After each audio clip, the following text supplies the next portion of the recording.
si tú sola en la cama te toca.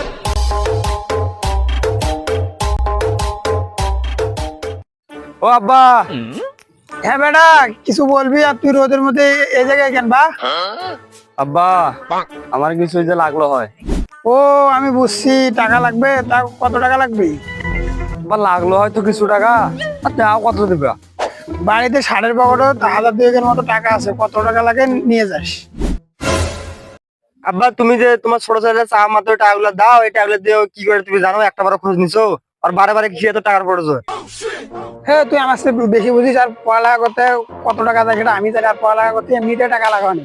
ও যদি ওরা যদি আমার টাকা দেয়, ও একদিন চাকরি করবে, সেদিন আমার সব দুঃখ মুছে দিবে। পড়ালেখার নামে ছাই, আর মানুষ পড়ালেখা করে না। ওর বারবার কিসের টাকার প্রয়োজন? আজ 2000, কাল 3000। তুমি একটা বার খোঁজ নিছো টাকাগুলো দিয়ে নেশা পানি করে নাকি, কেসিনো খেলায় নাকি? দেখছো আব্বা, তোমার বড় ছেলে আমাকে দেখতেই পারে না। তোমার কাছ থেকে টাকা নেই বলে ওর সহ্যই হয় না।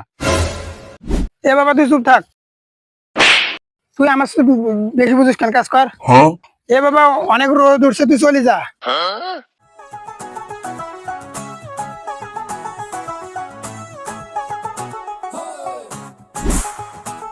আব্বা আমার এই কিছু টাকা লাগবে, রাত্রেবেলা আমার 100 টাকা দিও। এ, তোর আবার কিসের টাকার দরকার রে? আর কত টাকা তুই কি করিস? আমার কাছে কোনো টাকা ঢুকে নাই। তা থাকবে কেন? তোমার সয় সম্পত্তি সব ছোট ছেলের নামে বরাদ্দ করছো। তা মাত্রই বুঝে যাও যে আমার কয় টাকা লাগবে। আর আমি 100 টাকা চাইলে তোমার প্রথম পাতানো রে সবই বুঝি। অত বোঝাবুঝির দরকার নেই, তুই কাজ কর।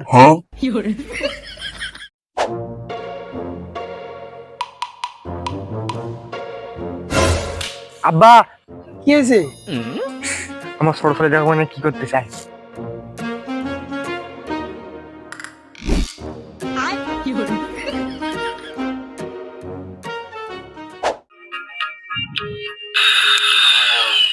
ইস, আর অল্প টাইমে তুলতে পারলাম না রে। কি রে বাবা, ফাটে গেল? আব্বা তুমি এখানে? কেমন তোমার ছেলেবেলা তোমার চাকরি করে বলে মুখ উজ্জ্বল করবে? মানে টাকা টুকা দাও, কোনো খোঁজ খবর নেই, টাকা দিয়ে স্কেচিং খেলতেছি। এখন কেঙ্গা লাগতেছে তোমার? তোমার তো আগে বলছিলাম যে খোঁজ খবর নেওয়ার বিষয়ে।